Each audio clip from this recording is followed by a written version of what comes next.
Okay, welcome back. We're going to resume with ARIN Policy 2014-2, improving 8.4 anti-flip language. And I want to point out that we have an hour and 20 minutes to get through these. So, history, January 2014, new policy proposal, Bill Dart on the lawn of the Shepherds, the policy text you have in front of you and online.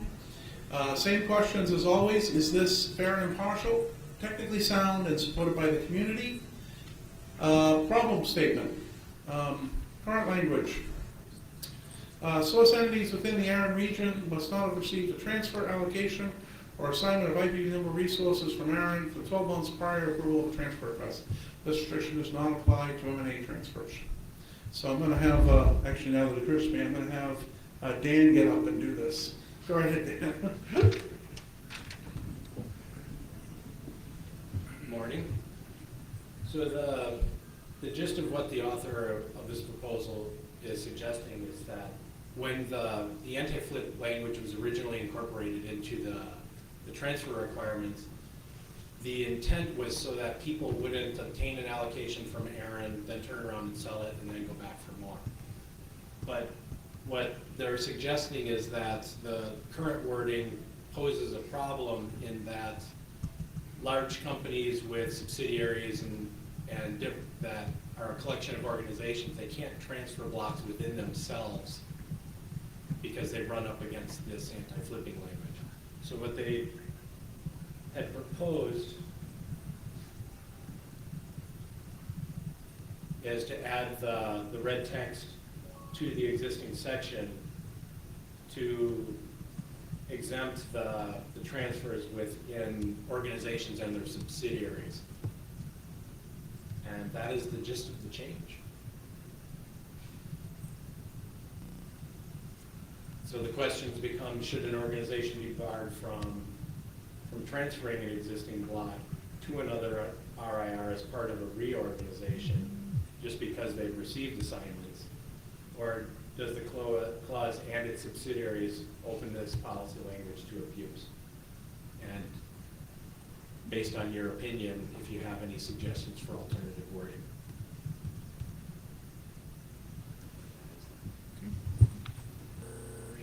That's all right.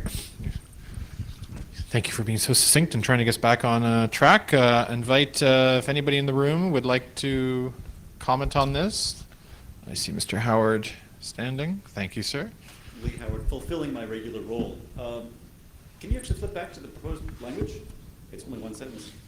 This looks to me like the intent of this proposal is to affect organizations rather than blocks, and my understanding of the anti-flipping language is that it would affect blocks. And the idea is, gee, if you've been able to convince somebody to transfer a block of addresses to you, then you shouldn't be able to flip that same block of addresses. That should be locked down for 12 months, I guess it is. And it doesn't affect M&A transfers, which is sort of implied, that's current language, which is sort of an implied question, I thought, in the next slide about open questions. So I guess what I'd like to see is a restriction on transferring blocks of addresses rather than what organizations can do. So you propose an anti-flipping approach, which is based on a block that has been transferred, being prohibited from transfer for a certain amount of time. Yeah. Okay, but that's actually not what the current language says. The current language is the language in black, which simply applies to organizations. So this enhances the current language and the current approach, propose a different tack on it, which may or may not be better, but is a different way of solving that problem. I will go further and opine that this is completely the wrong approach. Okay. By the way, sorry, Susan, is this mic now? We're good for the streaming, or do I need to use this one as well? I'll just try for this. Remote participants can't hear me, let me know. Next. Scott Labrand, ARIN AC, responding to Lee's comment. The language that's in black, that is current policy, was intended to prevent the case where someone has a bunch of space, gets a new block from ARIN, and then goes and sells off their other space that they already have. So this is based on the idea that IP addresses can be somewhat fungible if you have dynamic addressing and such. And so just restricting the individual block that you receive from them being transferred out doesn't fix the problem if you have another block that you can just transfer instead. So that's the reason for the current black text. The proposal here asserts that that is a too restrictive form of anti-flipping, and that there should be a caveat that if you're not going and selling it off on the market to someone else, but you're just transferring it to your own subsidiary, that should be fine. Now, the language that you're talking about, I think actually might be in the other side of the transfer policy already. There may be a individual block anti-flipping. There are two different types of anti-flipping language in Section 8 already.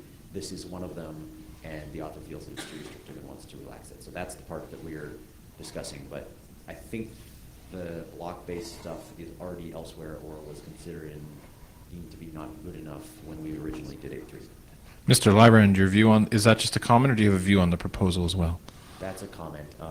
As a member of the AC, I haven't yet formed an opinion on this, and I'm looking for community feedback. Thank you, Mr. Howard. You escaped, unfortunately, without stating as such, I believe. Okay. Oh, yes, you're quite right. As you say that, ring. I heard it. He is quite correct. Let me just turn on the right brain again. There we go. Thank you. Brandon Ross, Network Utility Force. I am staunchly against this policy. I believe that anything that reduces the liquidity of IPv4 space trading hurts all of us and makes it more difficult to continue propping up IPv4 for as long as we need to get to be. Okay. Opposed. Got it that time for sure. Did you get that? Yeah, I got that time. I apologize, Mr. Howard. I'm opposed. Again, don't all approach the mics at once, and if we have any remote participants, perhaps. Hopefully they can hear. Well, I've been told to switch back to this mic, so they can hear it. They can hear me. Too bad for them. More feedback? None? Standing up halfway, maybe? Again? It's been pointed out to me that I may have misinterpreted the policy, so I'll need to reread it. So you can withdraw my objection for now. So withdrawn.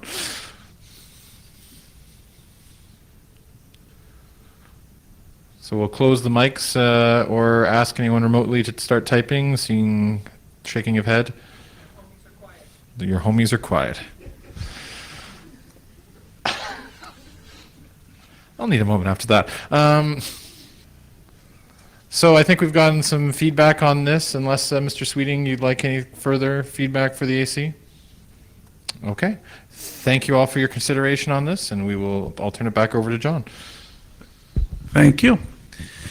I remind everyone to speak close to the mics when you're speaking. Oh.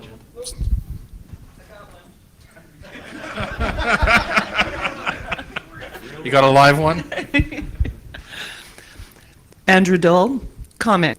This policy proposal makes a significant change to the ability of an organization to transfer a block outside the ARIN service region. Until the inter-RIR transfer policy was adopted, the ability of an organization to move their block to another region was largely restricted. Thank you, Andrew. I'll now turn it over to John again. Okay, we're going to pick up on schedule. Next policy proposal is draft policy 2000. Remove the 8.2, 8.3, and 8.4 minimum IPv4 block size requirements.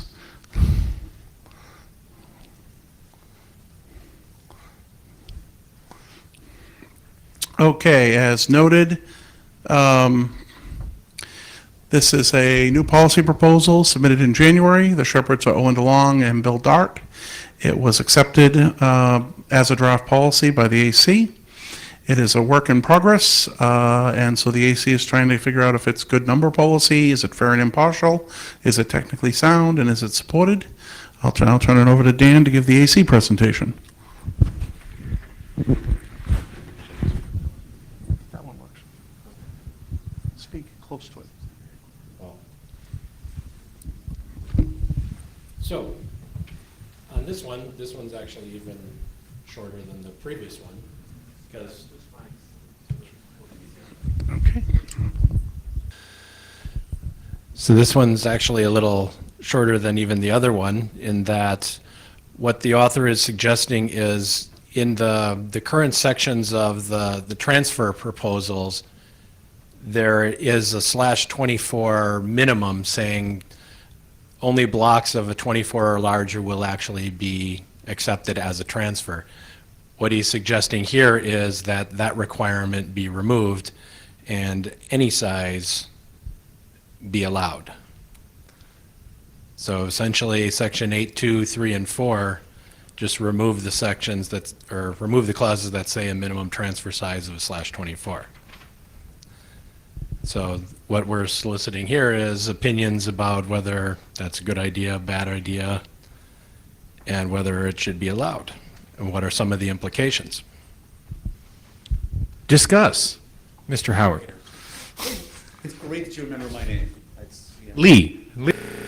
Having to, come up and identify myself because that's the rules. Lee Howard. This is a terrible idea. Please don't do this. Would you like my opinion? Are you in favor or against? So this is essentially proposing that not only deck chairs, but individual components of deck chairs may be rearranged. This is stupid. V4 is dead. Deploy V6. Thank you, Lee.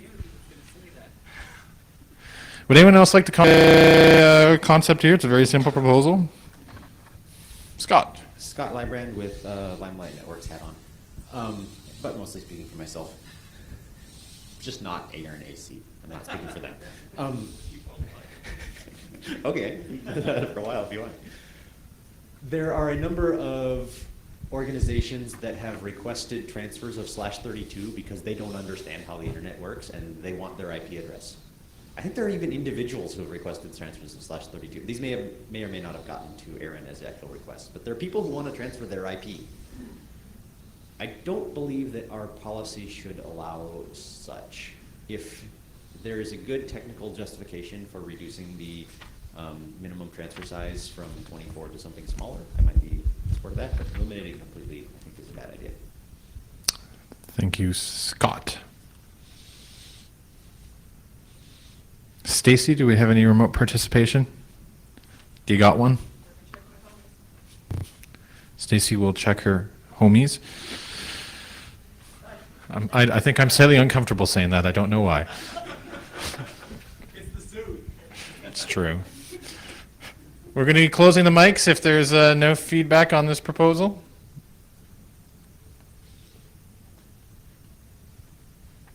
Stacy is shaking her head. I will turn it back then. Thank you very much for the feedback, and I will turn it over to John. Thank you, sir. Okay, we're going to resume with draft policy ARIN 2014-4, which is remove the 425 web hosting policy.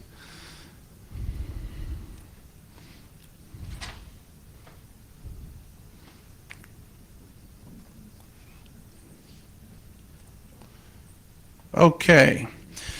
Another new policy proposal, January of this year. John Springer and Andrew Dull are the shepherds. It's in your discussion guide and available online. It has been posted to PPML and is presented for the community for discussion. The AC is looking for feedback regarding whether it's fair and impartial, technically sound, and supported by the community. And I will now turn it over to John Springer to do the AC presentation. Thank you, John. Hello, ladies and gentlemen. Good morning. So this may look familiar. This is an item that is substantially similar to something else we looked at earlier. The problem statement on this particular proposal is, draft policy is section 4.25 is technology-specific language that is not current with modern network operation needs and practices. We should remove it to make NRPM clearer. There's the current wording. It's been in place since July of 2001. It's, I say functionally identical to the last bullet item of 2013-7. The differing problem statement is there. The author has been asked and answered that he would specifically like it submitted and considered separately from 2013-7 and would like it considered independently. However, I think the AC, if we decide to move 2013-7 to recommended draft policy, will do something else with this. It should be noted that although the draft policy says that information will be collected and analyzed, that it has not been, and that it's not necessary to do so going forward. Does the community see a need for this information to be collected and possibly analyzed?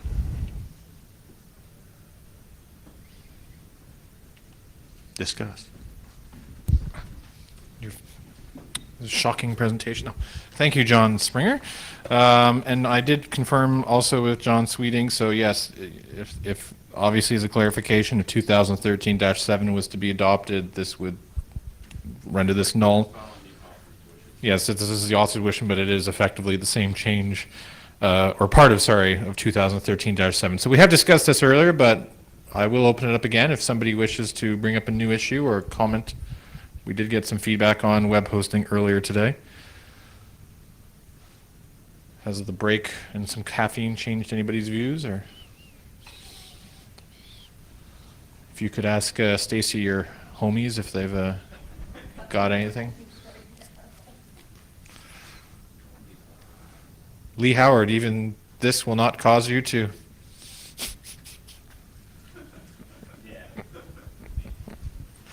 I've just got to give it a little time in case the snow is causing some increased latency, unfortunately, so we.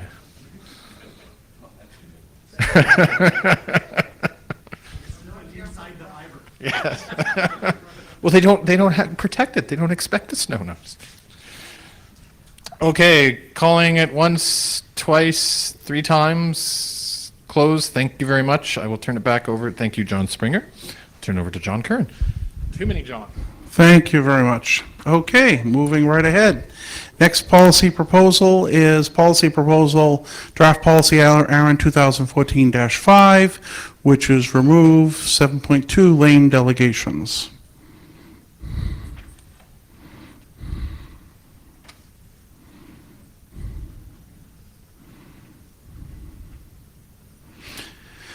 Okay, introduced in January 2014, Stacy Hughes and Rod Seastrom are the Shepherds. It was accepted as a draft policy.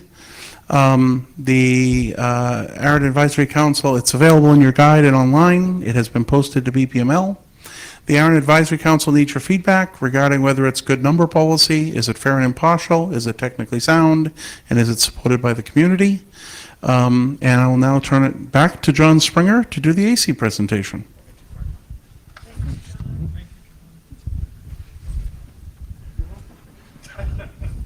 If in case you haven't noticed, these are attempts to do some NRPM cleanup. Section 7.2 was established a decade ago, but the audit function that it requires were never put into place. The author asserts that lameness in adder is orthogonal to demonstrated need, and as such shouldn't be in policy. And how to run things like who is IRR components should not be in policy.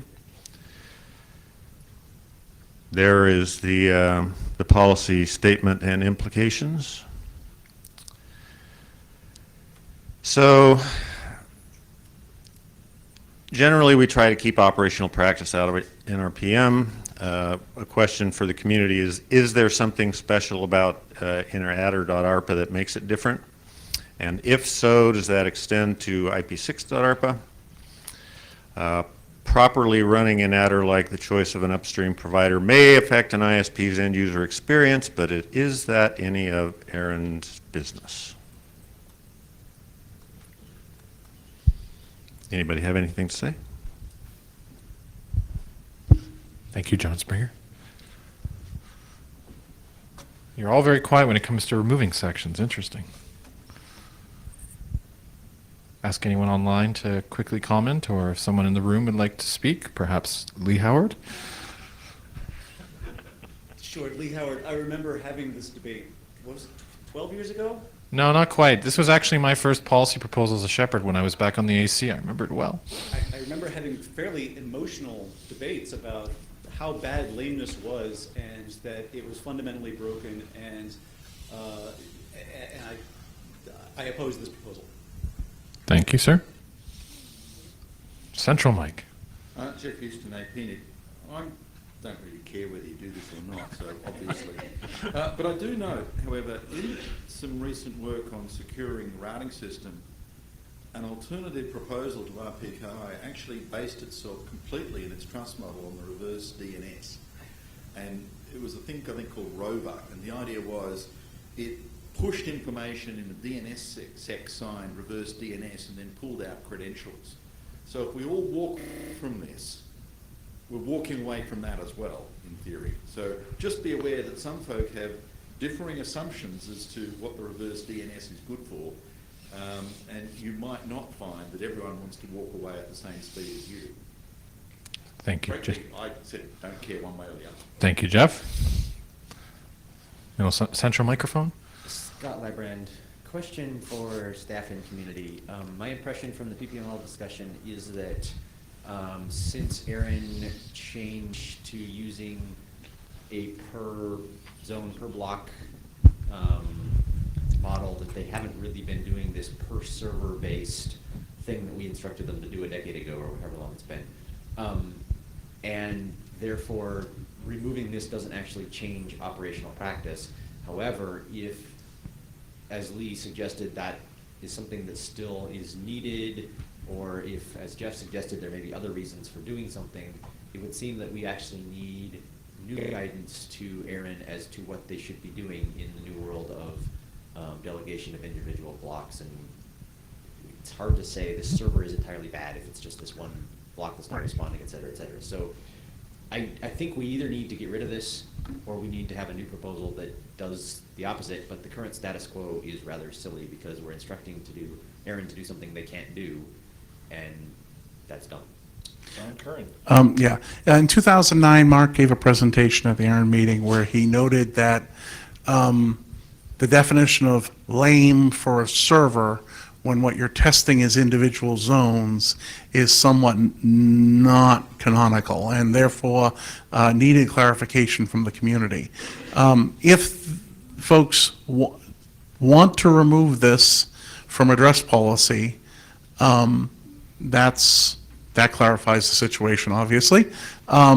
If folks want us to do something here, it is possible for us to go to the step of marking servers for blocks that aren't responsive. Going to the next step of actual removal, I will say, once I understand what you're advocating, we need to do a legal review because it's not clear that removal of servers from records is a fair risk trade-off for ARIN to do. So what I need is either you guys to remove it or for you to indicate that you want to proceed with marking and/or marking and stripping. One or the other, though I do agree, Scott. And thanks to the good people at Google, just to clarify, it was 2005 that this policy went in. Rear microphone. Speaking of Google. Heather Schiller, Google Fiber.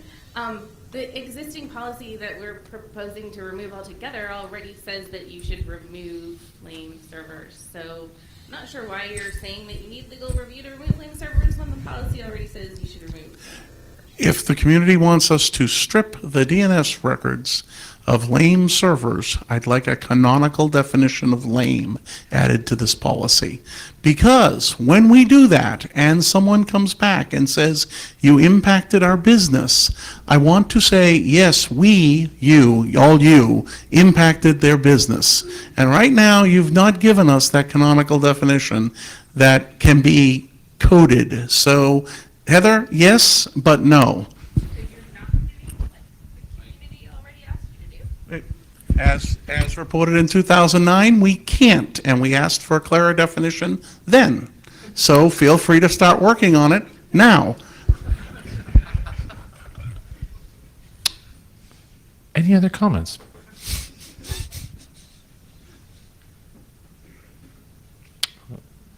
Well, that was a lame discussion. Oh, come on.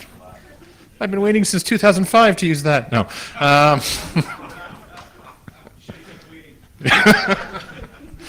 And with that humorous moment, or lack thereof, we'll close the mics if there's no remote participation. Thank you, Stacy. Do my best Phil Donahue here and come into the audience with the... Andrew Dull, question for operators. Do operators believe that one of ARIN's operational role is to provide feedback to operators on the status of their reverse DNS zones? Given we're at NANOG and there are operators here, does anyone wish to address Andrew Dull's question? Left microphone. Sure, Lee Howard. For pretty much any zone, if you have delegated a zone to me, and especially at my request, to the servers that I have designated, and that server proves to be unresponsive to that delegation, then yeah, I think you ought to tell me that. I will also point out that I did do a quick search to see if there's an existing definition of lane delegation, and I didn't see one provided by IETF, but LACNIC has a pretty good version. Thank you. Any other responses to Andrew Dull's question to operators? We have another one? And the remote AV is apparently non-functional. Refresh your browser. Of course, you need to have your AV working to hear me say that, but hopefully they can. Stacy will pass that on.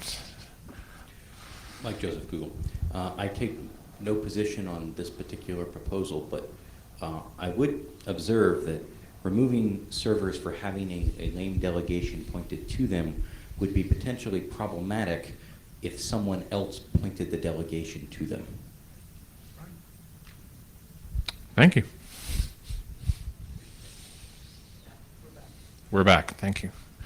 But with that, I will close the microphones unless there's anyone else who wants to comment either on the policy or the question that Andrew quickly posed.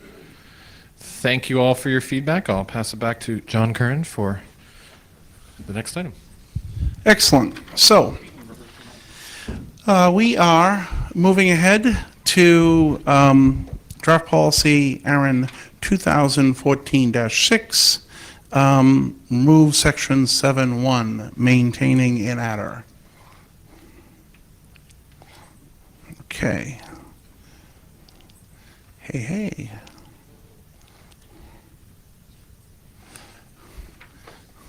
Okay, policy proposal 198, introduced in January 2014. Rob Seistra and Shacey Hughes of the Shepherds. It's been accepted as a draft policy and posted online and in the discussion guide. It is a work in progress, and the AC needs your feedback on it regarding whether it's fair and impartial, technically sound, or supported by the community. And once again, I will turn it over to John Springer.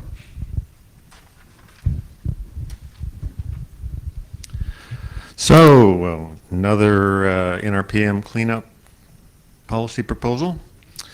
The author observes that 7.1 attempts to dictate operational practice again for managing in adder.arpa, and operational practice ought to be in the NRPM. 7.1 is silent on IP6.arpa, which works fine, thus demonstrating that ARIN staff's technical judgment on implementation is, as usual, sufficient.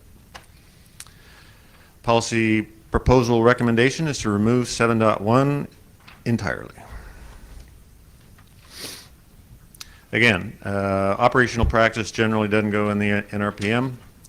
Does the community feel that there's something about inadder.arpa that makes it different? And if such a condition exists, does it extend to IP6.arpa?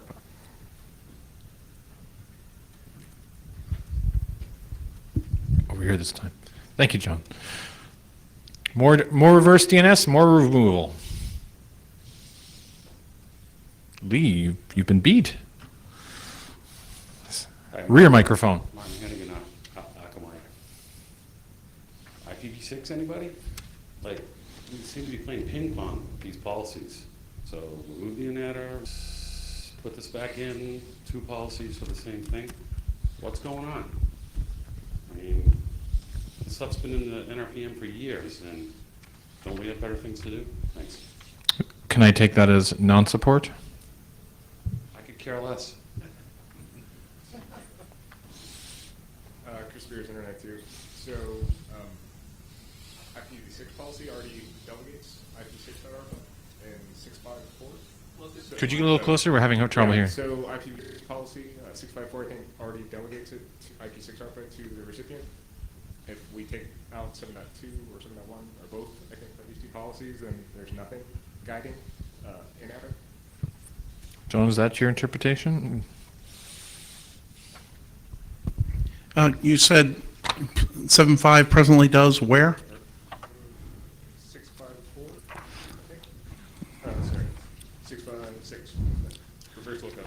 So 656, reverse up.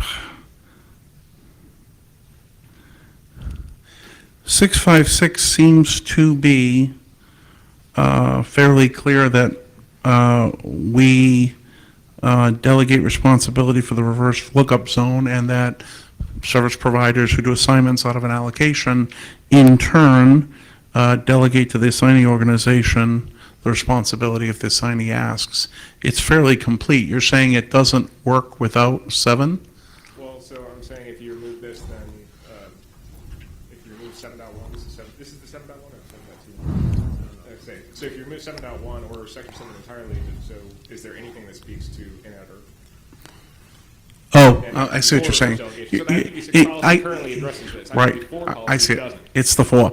It would be nice, I guess, to have language that actually relates to reverse lookup in the IPv4 policy to make it clear. And that's probably a good cleanup if Section 7 goes away. Thank you.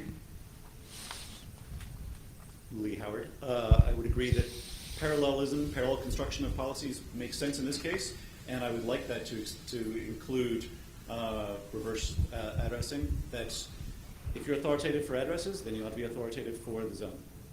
Thank you. Well, there's a site for Sir. I haven't seen you in a while. Leo Bicknell, Farsight Security. Could you go back to the probably second? Yes. I just wanted to take issue with the bottom point. While I do not have off the top of my head the exact statistic for how much IPv6 has been deployed, I will quote Jeff Houston roughly earlier that it is a barren wasteland on the edges of the internet, I think is how he phrased it. I'm not sure that taking the current state of IPv6 as representative of, well, anything is a good idea. So that bullet point just struck me as all kinds of wrong. And no view on the proposal? Just that's a comment, or? I think Martin kind of touched more on my general thought. I think ARIN needs somewhere some policy on inadder.arpa. It is quite clear to me that there are many policy proposals attempting to adjust that in multiple ways, and depending on which are passed or do not pass, we could end up in a really good or a totally absurd place. And so, given that there are so many, I don't know how to take a position on one. Your point's taken. Thank you. We'll close the mics if there's no remote participation. Yes, there is. Oh, there is remote. Oh, sorry, I thought I saw a shaking head there. Of course, anytime. Stacy Hughes. Andrew Dahl. At this time, I am opposed to this policy. While I agree the text is out of date and probably should be updated, I don't necessarily agree that the section should be removed. Reverse DNS is an important part of the services that ARIN provides to address holders. I believe that it is wholly appropriate for the NRPM, I got you, Andrew, to contain a section describing how ARIN should implement our DNS services to address holders. Thank you, Stacy. Thank you, Andrew. And thank you, everyone, for your feedback on this. Thank you, John Springer. And turn over to John Kern. I think we've caught up on time. Yes, we have. So, back on schedule here. We're going to move ahead to draft policy ARIN 2014-7, the section 4.4 micro allocation conservation update.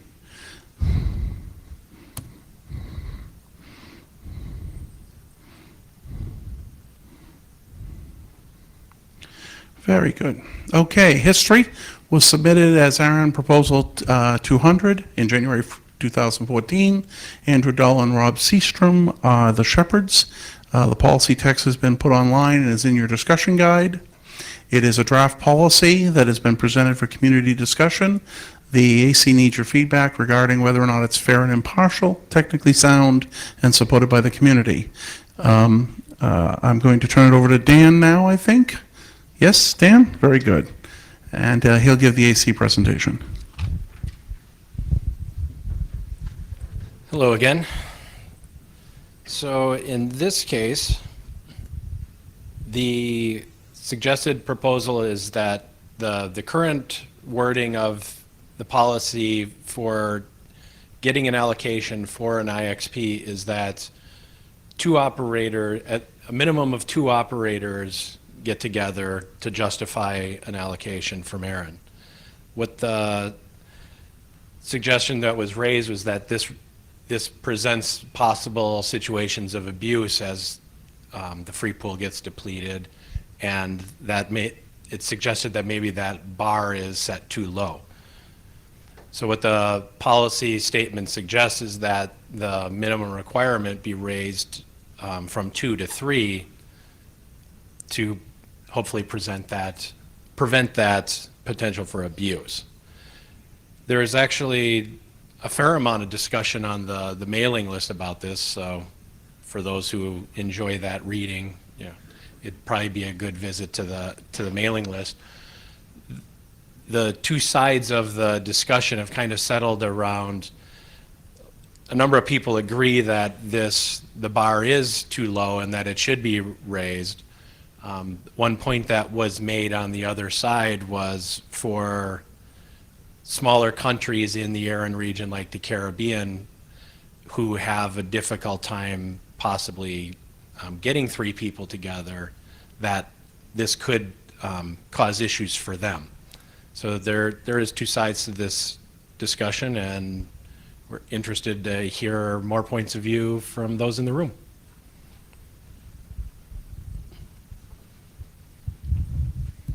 Last policy of the agenda here is some vibrant debate, hopefully. Bring us some vibrant debate.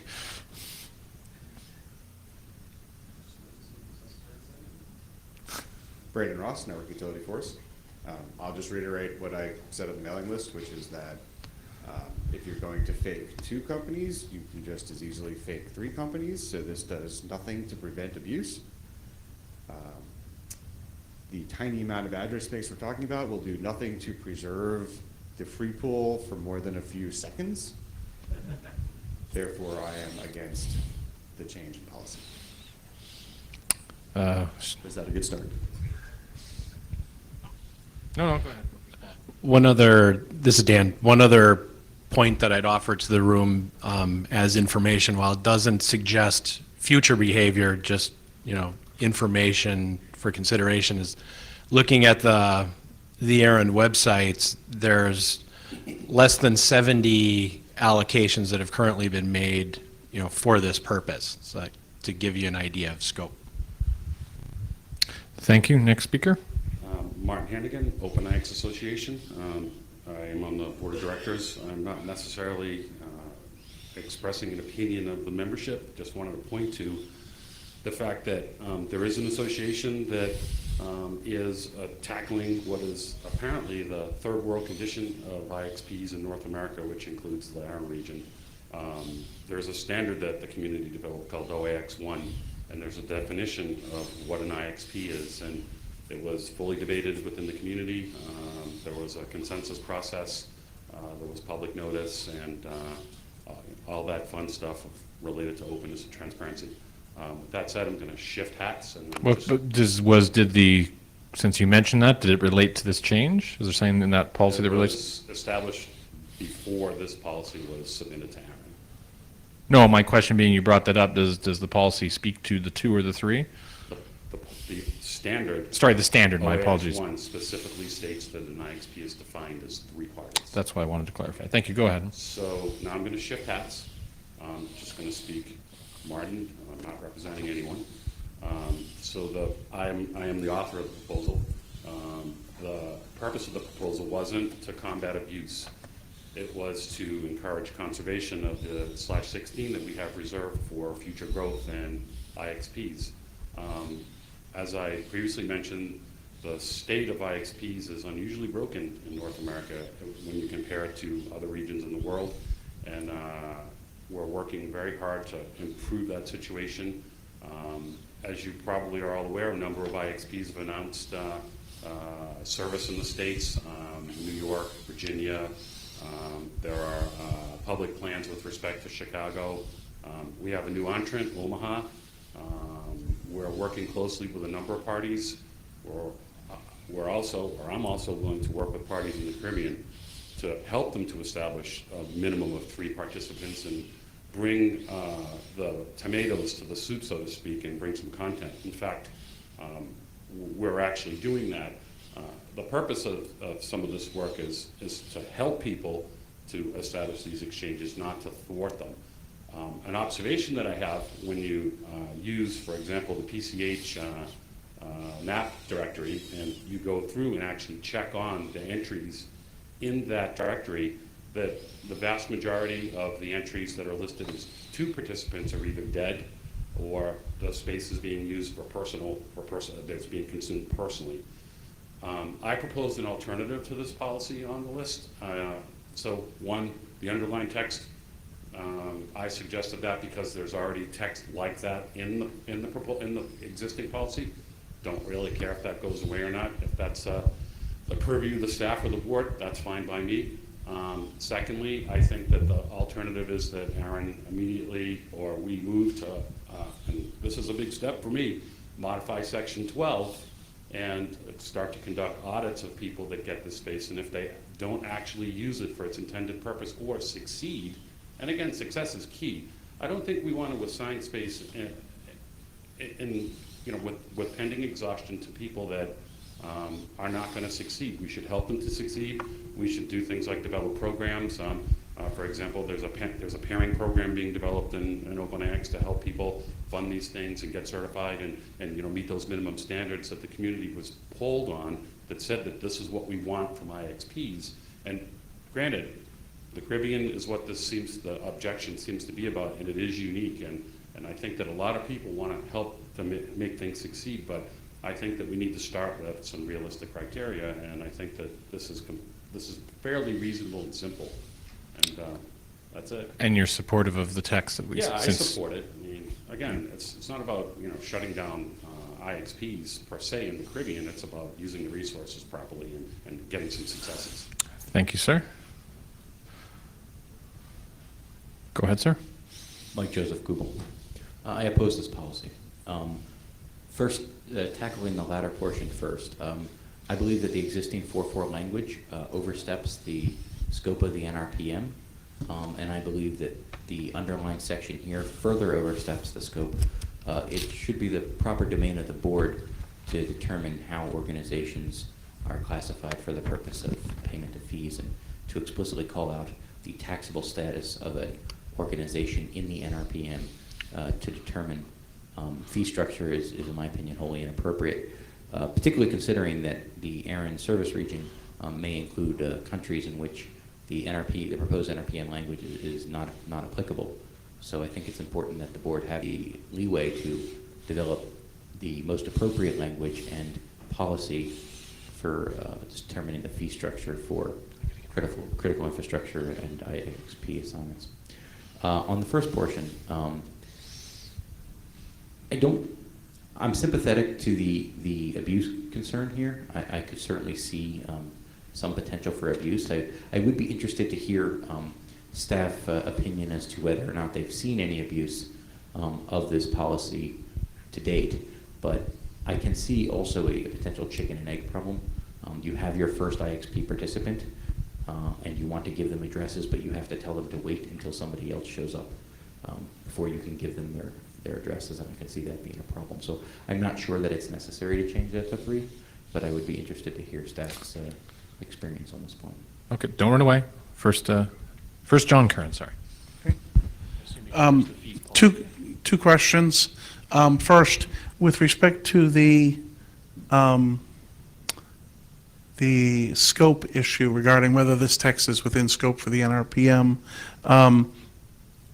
I believe that we can, in the staff assessment, make sure we address that and figure out the right way to phrase the intent.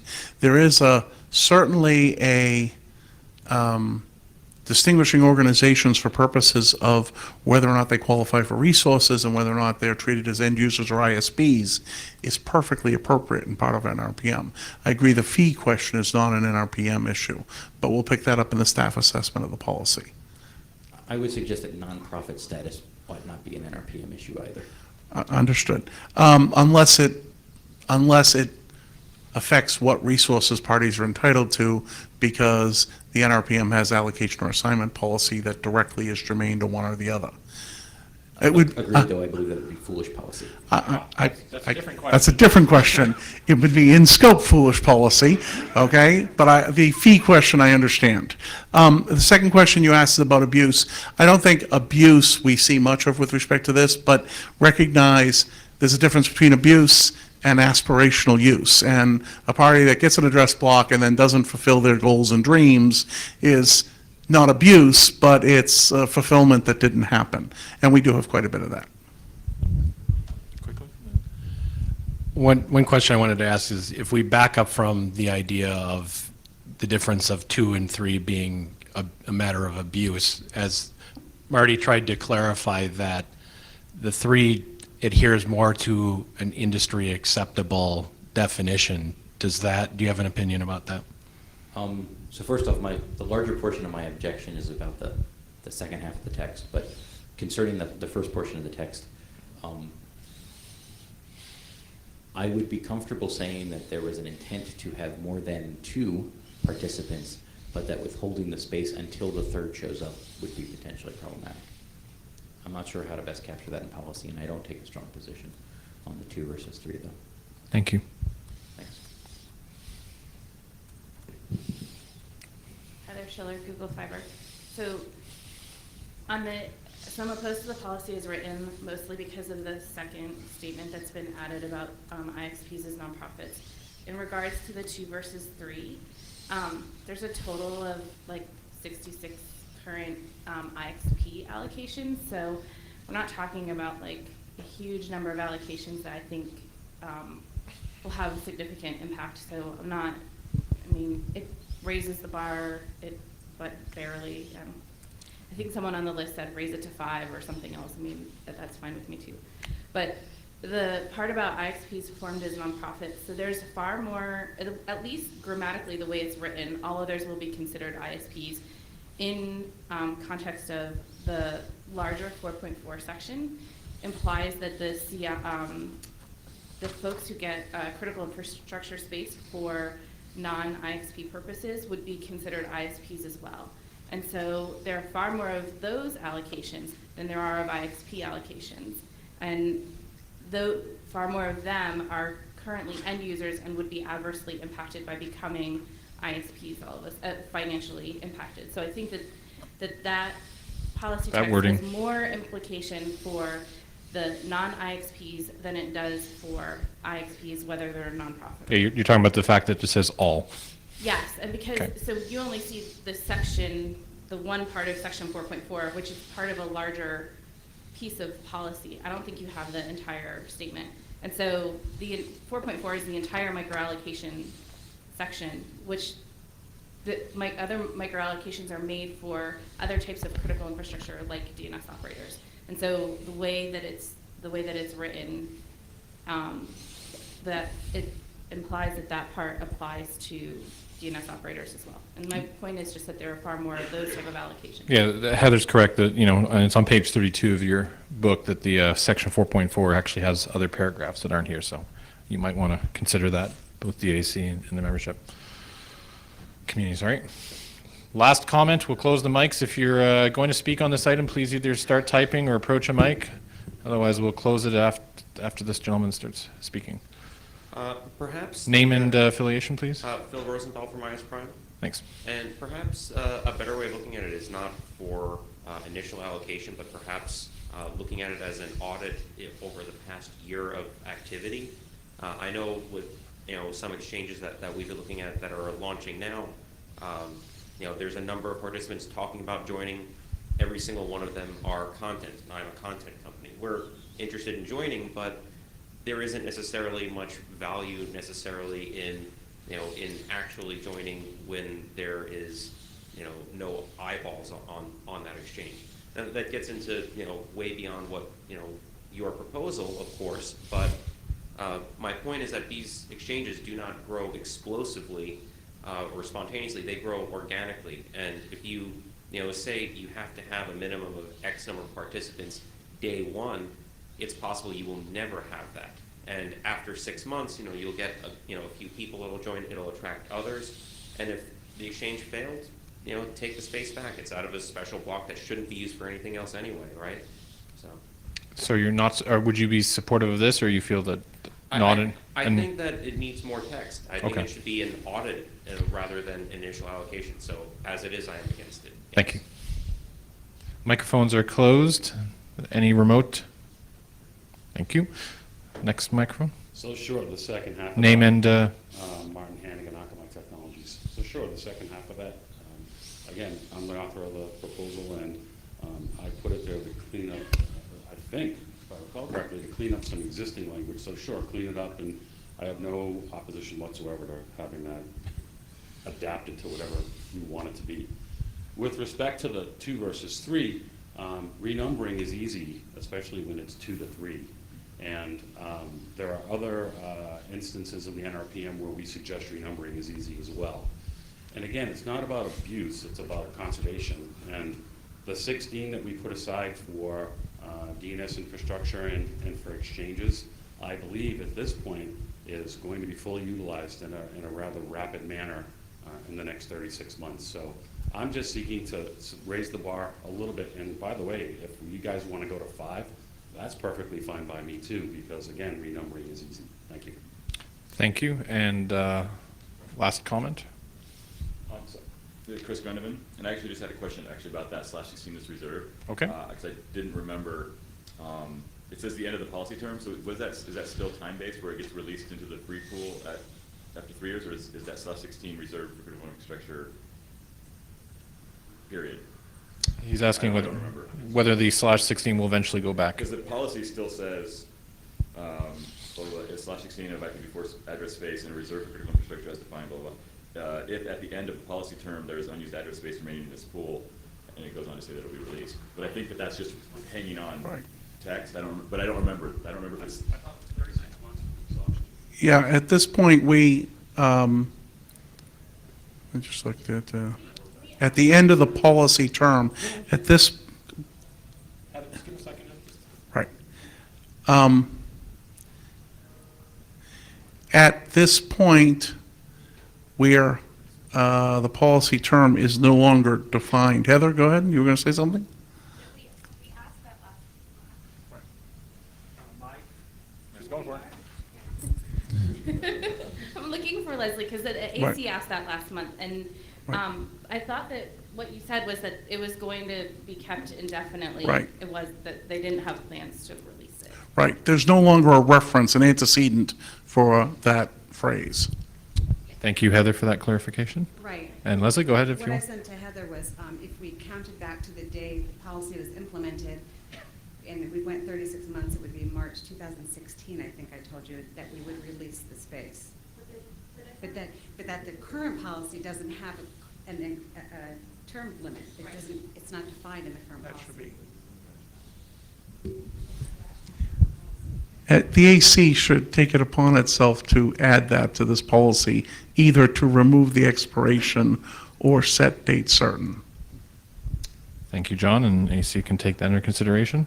Heather, did that clarify or confuse the matter? Or? Thank you. So with respect to that question, I actually made that change to that specific policy as well. And I specifically recall my intent was that I believe once we dipped into the last /8, that allocations would come from that block, and 36 months later, that whatever was left in the block would go back to the free pool. And my intention when I wrote that was that we weren't providing a crutch for people to hobble along on V4 forever. We were giving them an opportunity to get started and then get their asses over to IPv6. Okay, I think as John Kern stated, it would be helpful if the AC could clarify that language.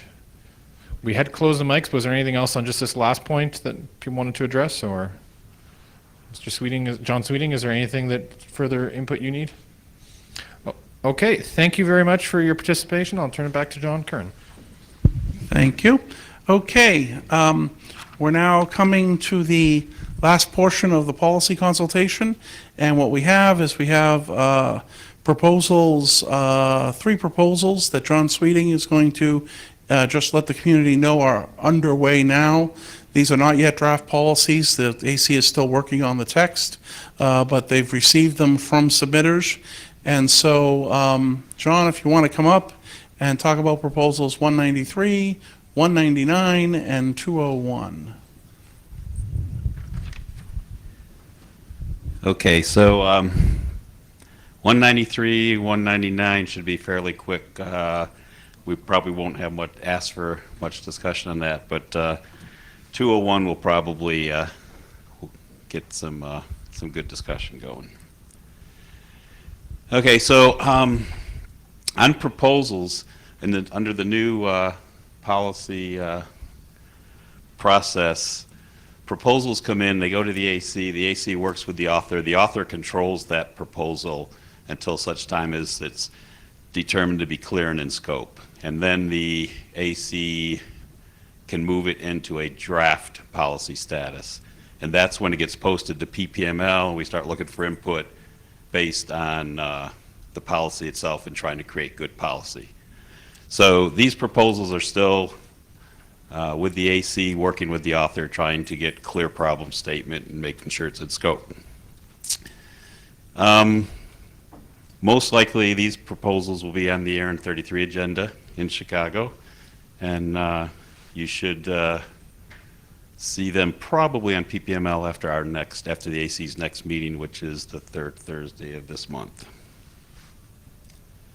So the 193 is alignment of 8.3 needs requirements to reality of business, and 199 is to resolve conflict between the RSA and 8.2 utilization requirements.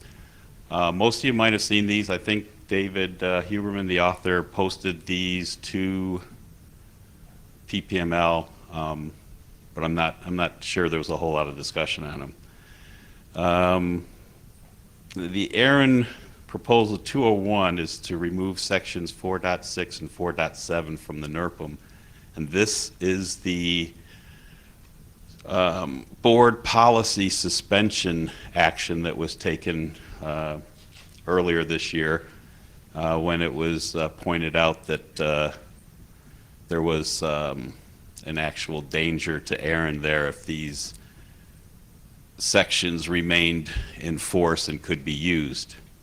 And basically that was somebody with any company with a really large bunch of addresses could go into ARIN and ask for a really big aggregate to take away and renumber into over time, which I think under one policy it was 12 months, under another section for different reasons it was 24 months. So anyway, at this time, getting down so low in the free pool, it was, well, what if a company that had like a /8 aggregate came in and said they wanted, or if they had all their addresses together, came in and said, well, we want a /8 to renumber into, so we have just one aggregate. So I believe that's why the board took that action. It was on the list. There was a lot of discussion, and in accordance with the PDP, the AC had to make a recommendation on that suspension, which we agreed on in our last meeting, was posted to the list and is still there, still can be commented on. It had to be there and take comments for 14 days.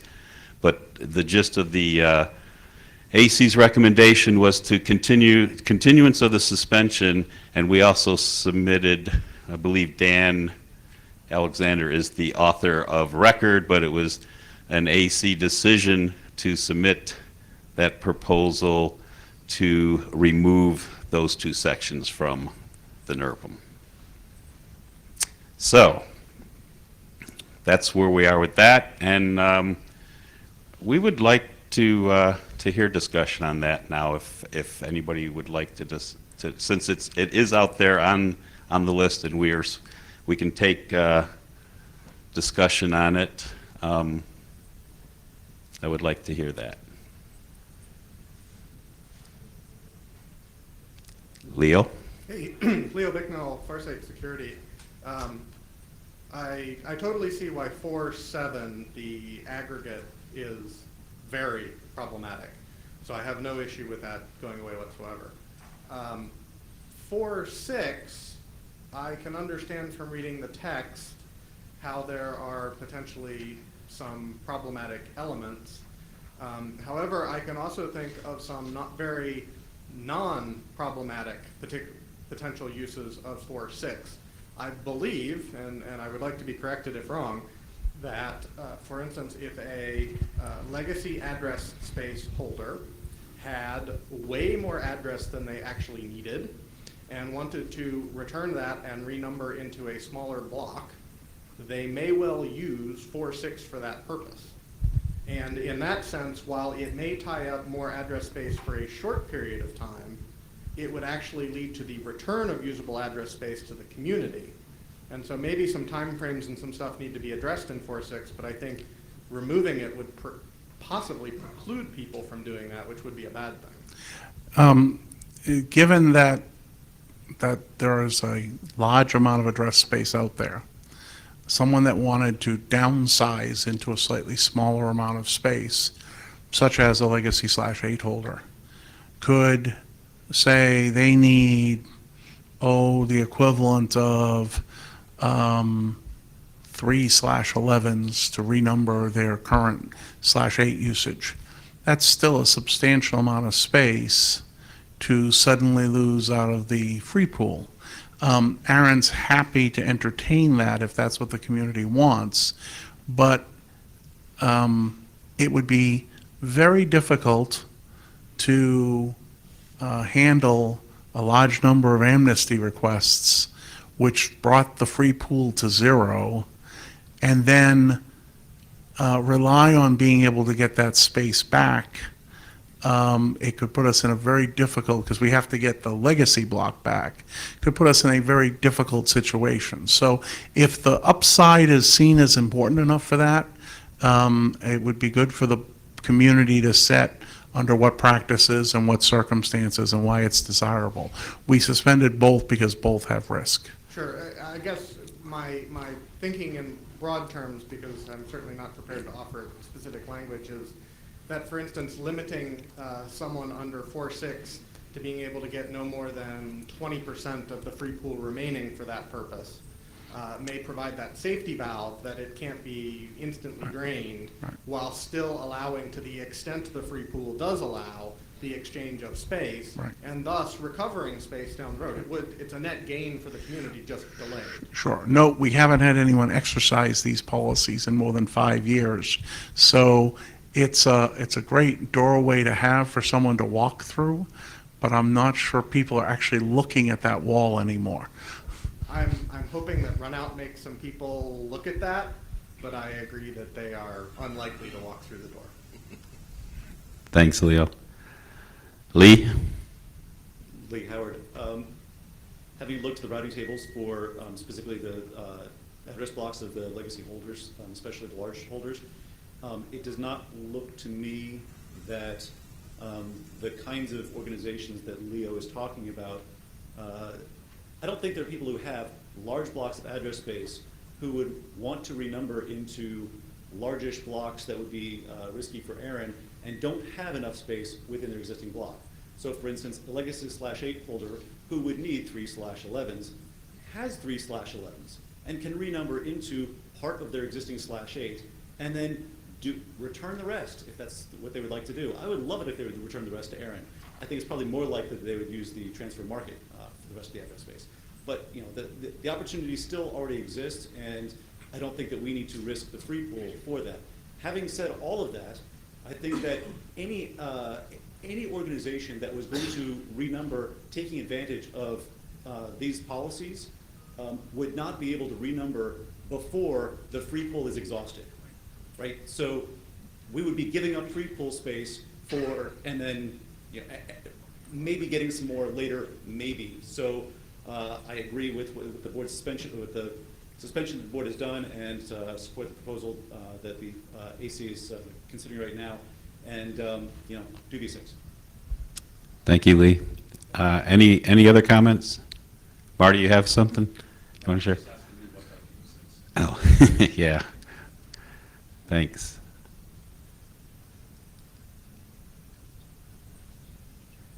Go ahead, Mike. So, one of the concerns about section 4.6 is it presupposes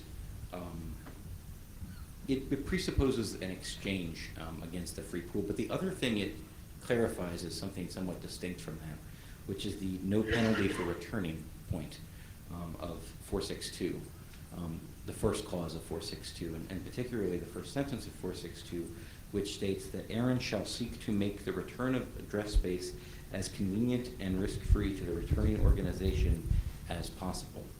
Given that this has now been suspended by the board, what risks does an organization now observe in the return of address space to ARIN, and how would returning address space to ARIN affect that organization's further dealings with ARIN? So you can return address space very risk-free. I've worked with a number of organizations to do that over the decade. And so there's no risks. The circumstance of risks described in the amnesty policy is the case where you wish to renumber and return. And the admonishment in the policy text is that ARIN should not create undue timelines or thresholds so that your renumbering plan is endangered. So you must renumber in 6 months. Well, I didn't get the equipment I needed, I can't finish the project. Well, we're taking the block back and have a nice day. So in the case where someone's renumbering out of an existing block into another one, ARIN has to have the flexibility to work with that. That also is one of the reasons why the amnesty approach or aggregation approach, when we're renumbering and someone says, I'm running into difficulties, it makes it particularly difficult for ARIN to ever predictably know we'll get the space back that was assured as a result of the amnesty or the renumbering request. But absent those uses, just plain old returning of address space, I can make that very risk-free. Including to subsequent requests? Including the subsequent requests, absolutely. Thank you.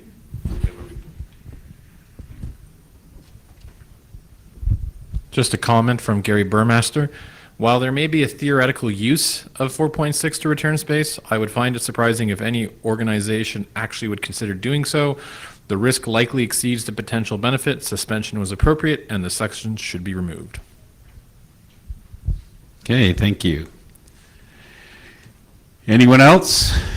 If not, then I'll turn this back over to John. Okay. Thank you, everyone, for coming, too. We got, the AC got a lot of good, useful information out of this. Yes, thank you, John. Okay, we've got some closing announcements, and just quickly move through them. There we go. Okay, first and foremost, this is good preparation for our upcoming public policy meeting, which will be ARIN 33 in Chicago, Illinois, in just a couple months, 13th through 16th of April. One more thing, we've had discussions in the past that people get all excited about all the conversation that's happened here, and they want to make progress. They want to meet with the shepherds and talk about new text and all that other good stuff. And so we've arranged for a room. If you want to go from here to another room and work with members of the AC and further talk or brainstorm, You need to grab them. There's no assurance they'll be available, but I see John and I see other AC members here. The boardroom on the 6th floor is available for people who want to do workshop editing of these proposals, but you've got to find a cooperative AC member to work with. It's on the 6th floor and it's open now through 5 p.m. So we'll be doing that after our public policy sessions so that people have a way to follow on while the ideas and juices are still fresh. That's it. I'd like to thank everyone for coming. It's been very successful, and I hope everyone continues to enjoy NANOG. Stay safe. There's some storm coming involving ice, but hopefully that won't affect the meeting within here. Take care. Enjoy your day.